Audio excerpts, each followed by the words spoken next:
Good afternoon, everyone. Welcome to GoLocal Live here in the Navigate Credit Union Broadcast Center. I'm your host, Rachel Nunes. Our first guest today, talking about a very important issue. It may feel like the middle of summer still, but back to school is on its way faster than we'd like.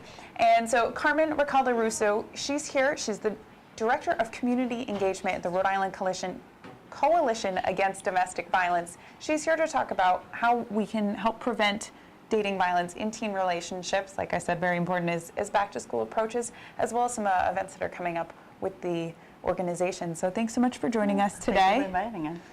So talk to us a little bit. You have a training coming up pretty soon. Talk to us a little bit about that. Okay, we have a series of training. Every year we put out about from 10 to 12 trainings that has the goals of educating the community about domestic violence. We put these trainings together as we realize that, one, we want advocates that stay up to the latest in everything that it has to do with domestic violence. So many of these trainings are to continue the learning of professional learning of advocates, but they are also open to the public.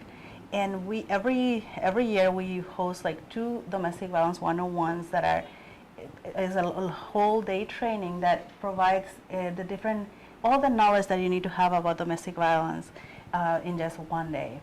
And then we have like specialized trainings. For example, we have a training on understanding the legal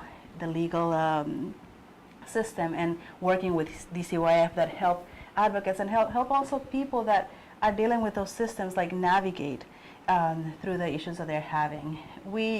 And the good things also that we are able sometimes to bring people from other places, national speakers, and this year we're going to be very fortunate to bring a speaker from New York. Her name is Farah Tanis, and she's going to talk about unpacking sexism in the Black community.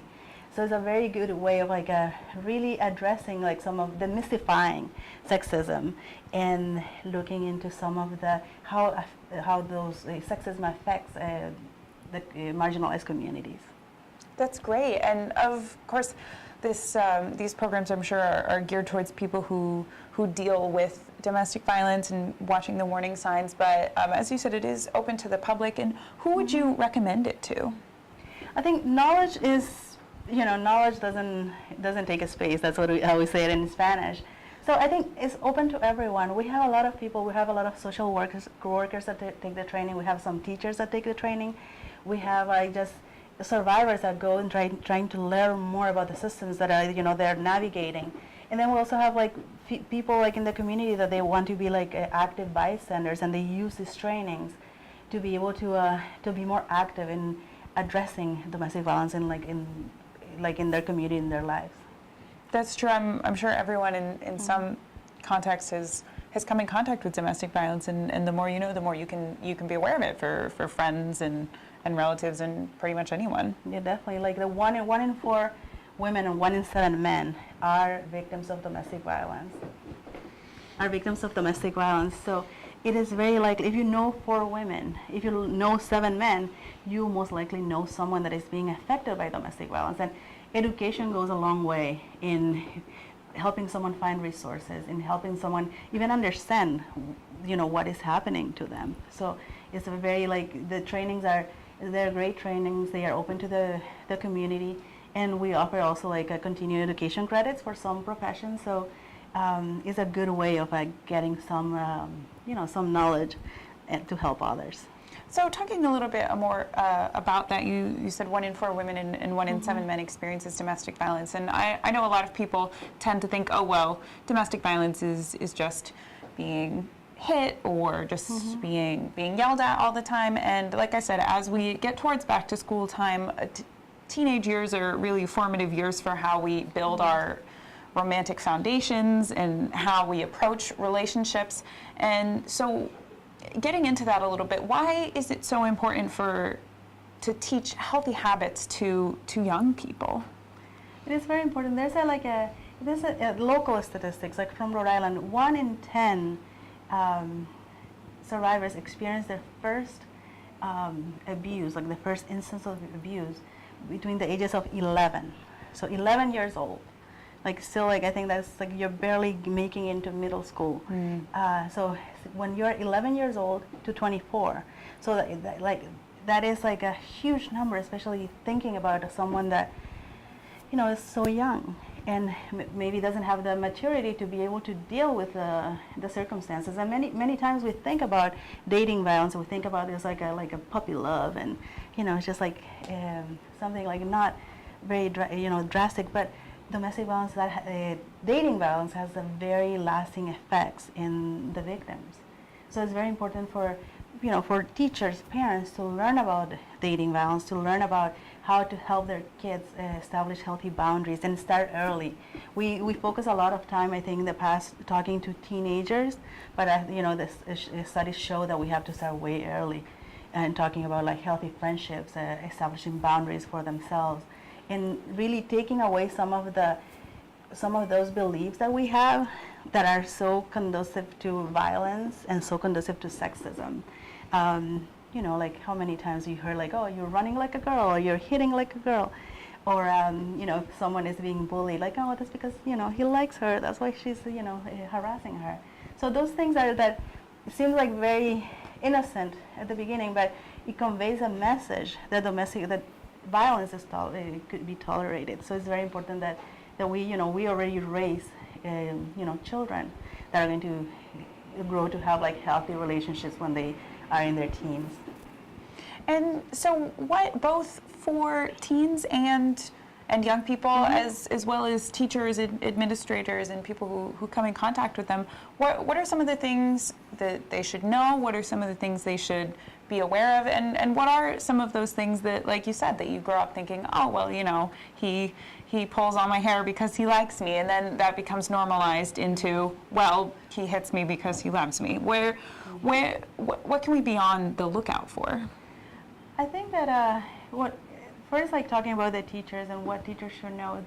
Teachers should know that there are resources available. There are resources to help teach their students, and also to help address some of the dating violence that they might be seeing.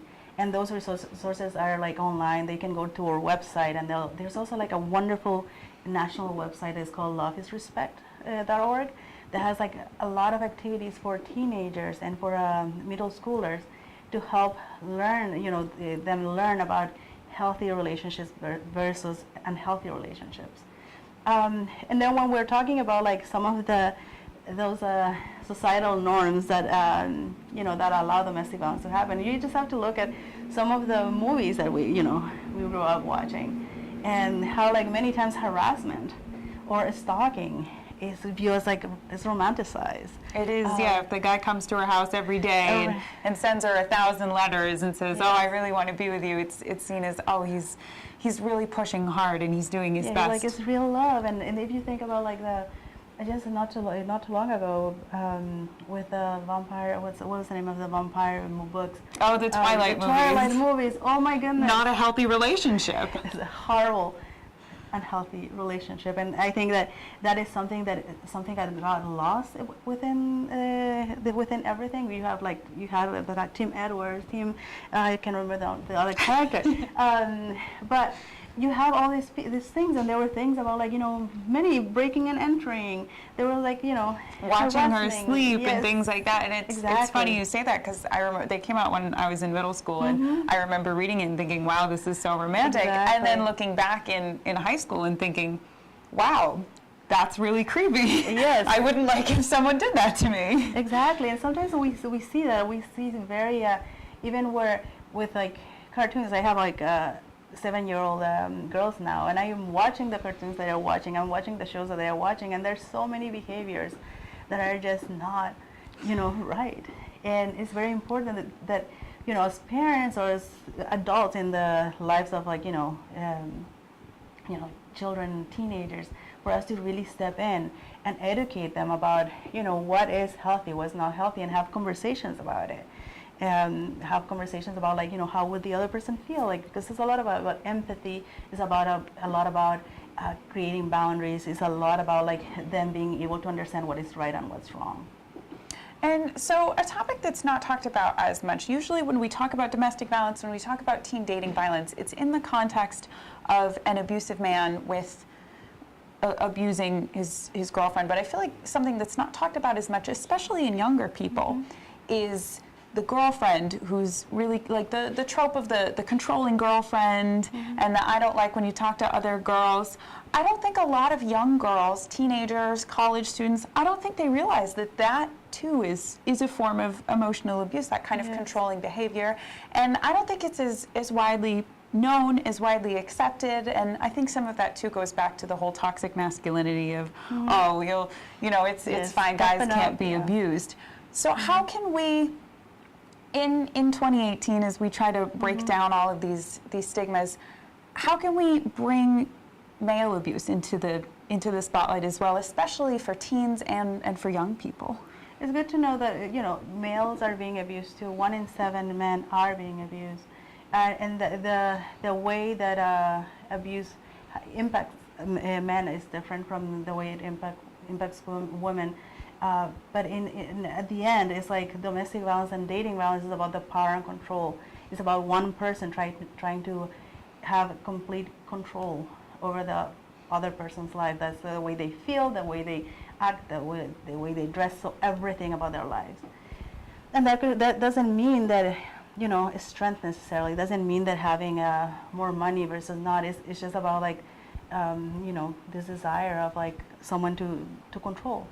And many times, like even like when you are in a relationship, you have to be vulnerable. That is one of the the ways that you're allowed the relationship to grow. So if you are dating an abusive person, the abuser will use that vulnerability to control and use different tactics to really dominate everything in the victim's life. And the victim could be a woman or a man.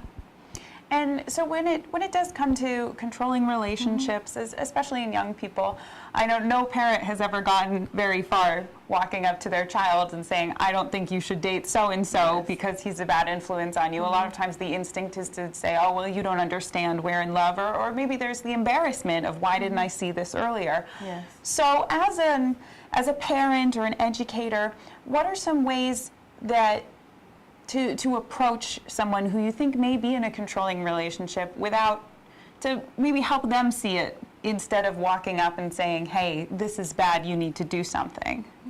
I think having conversations often and early enough about what is healthy, what is unhealthy, and especially allowing that person to make decisions. Because there's going to be something that the victim in general will really try to make it work, because that is how the dynamics of abuse happened, and the abuser will try to isolate that person. So even if they are in the school, they'll be isolated because they are not able to talk to anyone. So keeping the line of communication open and learning about services, learning about some of the resources that are available, having that constant conversation, but not in a judgmental way. About like the things that that could be affecting and the feelings, and just like keeping the dialogue. That is very, very important. And so in our last couple minutes, can you just list off what are some of the main red flags we should be aware of for our friends and our students and just people around it, and for ourselves as well? It could be tricky because some of the red flags will also be something that related to becoming a teenager, like for example isolating themselves, having to constantly be on the phone and answer messages or calls all the time, and that I'm just describing a typical teenager, right? But it's also like it's just being on the lookout, so many times it's just like having the conversation and hearing what are some of the things that could make me maybe not, that don't feel right. If like the person has to provide all the passwords for all the accounts to the partner, or if all of a sudden they're changing in the way they dress, they're always wearing like long sleeves or heavier makeup. It could be to hide bruises. It could be also just depression. It could be more anxiety. isolating themselves from the families or changing activities. They were very active in having multiple clubs, and then all of a sudden not doing those things. Those could be signs that they are experiencing dating violence. Great. Well, very important topic as we get towards back to school season, both for people who work with young people and for young people themselves. It's really important to be aware of that. And thanks so much for coming on today. Carmen Recalde Russo, she's here. She was talking about the warning signs of dating violence in young people and what we can do to help. So thanks so much for taking the time to come in today. We really do appreciate it. And we'll be right back with our next guest right here on GoLocal Live.